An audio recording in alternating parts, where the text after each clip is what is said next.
Mga kapuso, ihanda na po ang listahan nyo ng gusto nyo maging leader ng inyong mga barangay, chairman at kagawad. Kamustahin po natin ang sitwasyon sa Quezon City mula sa ating kasamang si Ivan Mayrina. Ivan.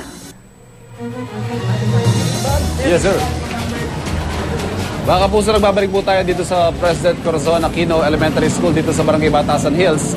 At sa loob po ng ilang minuto na lamang sa aking orasan ay 4 na minuto lamang at magbubukas na ang mga presinto para masimulan ang botohan ngayong araw na ito. At narito po tayo ngayon sa room number 49 ng paaralan, precinct number 1428A at 1429A. Nakasulat po dito sa pintuan, unang-una, hanapin ang pangalan sa listahan. Itong mga nakapila dito, nakita na nila ang kanilang mga pangalan.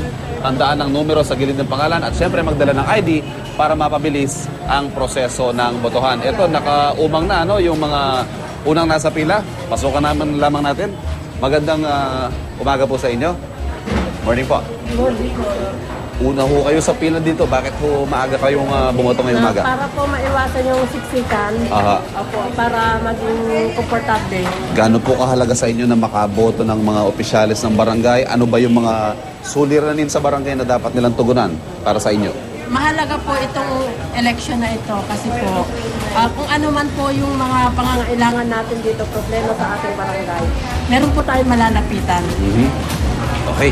Sige po, may listahan na po tayo. Opo.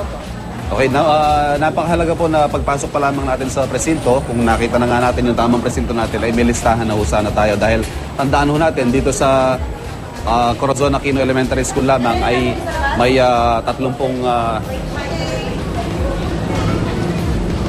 may 30,000 na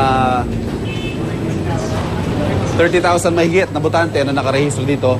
So magkakasiksikan po talaga dito, pero siyempre kung mas maaga, mas maganda. Pero kung kayo ay mapapasabay sa maraming sa malaking dagsa ng mga botante, ay bukang titiisin nyo talaga ito.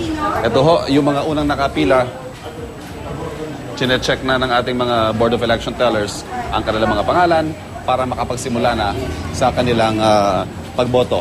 Samantala, dito po sa labas ng paaralan ay may nakunan pa ang GMA News na mga namumudmod ng mga flyers ng mga kandidato. Tandaan po natin, bawal na bawal po yan at ipinagbabawal na Sabado pa actually natapos ang campaign period. At ito po, ang mga pinamimigay ng mga flyers ay isang uri, malinaw na act of campaigning na ipinagbabawal na po sa batas. Itong mga namumudmod ng mga flyers na yan, mukhang hindi nila alam na bawal yung kanilang ginagawa dahil parang nag-post pa sa camera natin nung nakitang kinukunan natin na sila'y namumudmod ng mga flyers. At yan po ang sitwasyon dito sa Corazon Aquino Elementary School. Nakita natin mahaba na ang pila. Sa bawat classroom po, nagsisimula na magpilahan ang mga botante. At ngayon, anumang minuto, 6:58 sa aking relo, magsisimula na po ang botohan.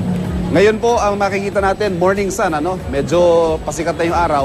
Magiging mainit po dito sa pag-usad ng umagang ito sa pagpapatuloy ng botohan. Kaya para po sa ating mga botante, paghandaan nyo na po ito, posibleng pumila kayo ng mahaba-haba at mabilad sa araw ngayong araw ng eleksyon 2013. At yan ang ating sitwasyon mula dito sa President Corazon Aquino Elementary School sa Barangay Batasan Hills. Balik muna tayo sa studio. Maraming salamat, Ivan Mayrina.